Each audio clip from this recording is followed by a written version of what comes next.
की बात होती है तो सबको अपनी अपनी राधा याद आ जाती है, क्योंकि कहा जाता है कि मोहब्बतों से सारा जहान रोशन है, कहीं जमीन तो कहीं आसमान रोशन है। अब ये पीछे राजेश लोटपोट जी बैठे हुए, देखिए बिल्कुल लोटपोट कंडीशन में बैठे हुए हैं, शिक्षक हैं, लेकिन कहीं ना कहीं इनके जो कवि सम्मेलन है बाबूजी, हर दूसरे दिन कवि सम्मेलनों में रहते हैं। अब इनकी लाड़ी बहुत परेशान कि हर दिन बैनर पोस्टर में बैनर के बाजू में एक ना एक कवित्री का यहाँ पर पोस्टर में लगा ही रहता है। मालवी जी बहुत परेशान, अब इनकी लड़ी जिनको वाईफाई कह रहे थे राजेश हॉटपॉट जी। तो अब उन्होंने कहा कि ऐसा है राजेश जी, आपकी कवि सम्मेलनों की यात्रा तो ठीक है, बहुत कवि सम्मेलन आप पढ़ते हैं, लेकिन इतनी सारी सुंदर सुंदर कवित्रियां आपके साथ होती है, हर रोज नया फोटो, मैं भी आपके साथ कवि सम्मेलन में जाऊंगी। अब राजेश लोटपोट जी उन्होंने दिमाग लगाया, एक तो टीचर, ऊपर से कवि, ऊपर से हास्य कवि, उन्होंने सोचा कैसे रोका जाए। तब उन्होंने कहा ऐसा है भाग्यवान, मैं 4 पंक्तियां कहता हूं, अगर तूने 4 पंक्तियां बना ली तो कवि सम्मेलन में चल सकता। तब क्या पंक्तियां आई? अकेला जी, आशु कवि हैं, अकेला जी मैं प्रणाम करता हूं। स्वागत है। तब 4 पंक्तियां राजेश लोटपोट जी ने कहा कि हमें तो अपनों ने लूटा, गैरों में कहाँ दम था, हमें तो अपनों ने लूटा, गैरों में कहाँ दम था, और मेरी कश्ती थी डूबी वहां जहां पानी कम था। अब सोचिए, एक महिला जो रोज कविताएं सुनती हो, जो एक कवि की धर्म पत्नी हो, क्या वो कविता नहीं बना सकती? क्या कविता सामने से आई? राजेश जी का दुख नजर आ रहा है, क्योंकि उसके बाद दूसरे कवि सम्मेलन में उनको ले जाना पड़ा। तब भाभी जी ने दिमाग लगाया कि एजी का मतलब ये सारे पुरुष जानते हैं, वो मूक बधिर प्राणी जिस पर जितना भी बोझ डाल दो वो उफ भी नहीं करता, उसको एजी कहा जाता है। अभी कल तक आप समझिएगा एजी का मतलब क्या होता है, दादाजी समझ गए एक्सपीरियंस से। तो उन्होंने कहा कि एजी आपकी कहाँ थी? मैं हंस, संतोष जी कहाँ चले गए? आप चुप क्यों गए? बहुत चुप हो गए। नहीं आपको हाँ देखिए, समय की सीमा है, मैं 4 पंक्ति यहाँ से शुरुआत करती हूँ, उसके बाद मैं हाँ तो इस बात को मैं पूरा कर लेती हूँ। उन्होंने कहा कि हमें तो अपना ने लूटा, गैरों में कहाँ दम था, मेरी कश्ती थी डूबी वहां जहाँ पानी कम था। सामने से बात आई कि ये जी आपकी अक्ल में कहाँ दम था, और अपनी कश्ती वहां लेकर ही क्यों गए जहाँ पानी कम था। बढ़िया है, बढ़िया है, बढ़िया। तो से कभी भी सामने से आकर युद्ध नहीं करना चाहिए, क्योंकि जब एक शादीशुदा पुरुष जो होता है, पहले शेर होता है, शादी के बाद भी शेर होता है, लेकिन उस पर भवानी सवार हो जाता है।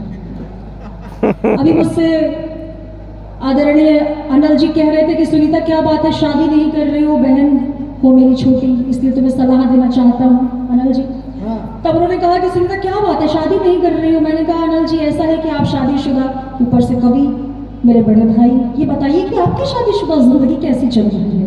उन्होंने कहा ऐसा है बहन, ये शादी नहीं आसान, बस इतना समझ लीजिए, ये शादी नहीं आसान, बस इतना समझ लीजिए, सल्फास की गोली है और चूस के खाना।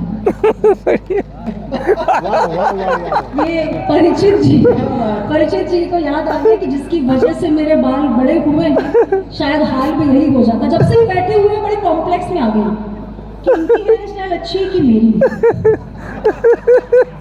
प्रणाम करना चाहती हूँ यहाँ पर आपको। एक यहाँ पर देखिए, गीत तो माधुरी दीदी सुनाएंगे और समय की सीमा है, इसलिए मैं एक छोटी सी गजल रखना चाहती हूँ माहौल के हिसाब से, क्योंकि बहुत सारे युवा बैठे हैं। अगर अनल जी आदेश दें, छोटी सी गजल। स्वागत है, स्वागत। ये जो दौर है, ये मोबाइल का जमाना है। आपके जमाने में चिट्ठियां होती थी, कबूतर जा वाला, हमारे यहाँ तो 1 सेकंड में मैसेज आ जाता है, दूसरे सेकंड में मैसेज पसंद ना आए तो नंबर ब्लॉक कर दिया जाता है, और गाना पसंद ना आए मालवी जी तो ब्लॉक ही कर दिया जाता है, डीपी भी नहीं दिखती। फिर ऐसे हाल होते हैं ये परिचित जैसे, अपरिचित होते हैं, वे खुद को भी नहीं पहचान पा रहे, थोड़ी देर बाद शक्ल देखेंगे तो बोले मैं ही हूँ क्या। सब कुछ पंक्तियां रखती हूँ, सुनिएगा। आप सभी युवा उस दौर से गुजरे होंगे, माधुरी जी आप कि बिछड़ के एक दर्द समझिए इस माहौल का, कि बिछड़ के तुझसे भला जाए तो किधर जाए, बिछड़ के तुझसे भला जाए तो किधर जाए, यार अब तू ही बता क्या करे क्या मर जाए, यार अब तू ही बता क्या करे क्या मर जाए। और कर दिया ब्लॉक तूने फोन की हर सेटिंग से, कर दिया ब्लॉक तूने फोन की हर सेटिंग से, ताकि दीदार तेरा अब न कभी कर पाए। बढ़िया बढ़िया दीदार तेरा अब न कभी कर पाए, और अकेले में तेरी डीपी ही एक सहारा थी। संतोष जी आप पर कि अकेले में तेरी डीपी ही एक सहारा थी, कर दे अनब्लॉक तो दीदार तेरा कर पाए। आपके साथ तो ऐसा नहीं हुआ, बड़े आप एकदम गंभीर मुद्रा में बैठे हुए हैं कि कर दे अनब्लॉक तो दीदार तेरा कर पाए, और जरा सी बात पे इतना भी क्या खफा होना, जरा सी बात पे इतना भी क्या खफा होना कि बिगड़े हालात और जान पर ही बन जाए, और बात ऐसी बिगड़े कि परिचित जी जैसा हाल हो जाए। 4 पंक्तियां रहती हैं, सुनिएगा कि दोस्त के फोन पर अब चेक कर रहे हैं तुझे, दोस्त के फोन पर अब सर्च कर रहे हैं तुझे, सोचा कि इंस्टा पे कहीं रील पे तू दिख जाए, सोचा इंस्टा पे कहीं रील पे तू दिख जाए, और मसला खत्म कर, मसला खत्म कर, सोल्यूशन पे बात कर वरना, मसला खत्म कर, सोल्यूशन पे बात कर वरना, बिगड़े हालात और जख्म कभी न भर पाए, बिगड़े हालात और कभी जख्म ये न भर पाए। चलते चलते 4 पंक्तियां आप सभी की मनमोहक मुस्कान के लिए, सुंदर माहौल के लिए, कि ये गया वक्त याद आएगा ख्वाबों की तरह, ये गया वक्त याद आएगा ख्वाबों की तरह, आने वाला हर वक्त महक जाएगा गुलाबों की तरह, और अपने चेहरे पर मुस्कान के मोती को सजाए रखना, अपने चेहरे पर मुस्कान के मोती को सजाए रखना, मेरा दावा है तू नजर आएगा नवाबों की तरह। बहुत बढ़िया, जय बहुत हिंद, अच्छा, जय भारत, बढ़िया जय बढ़िया भारत। बढ़िया, बहुत अच्छा नमस्कार। बहुत अच्छा बहुत अच्छा।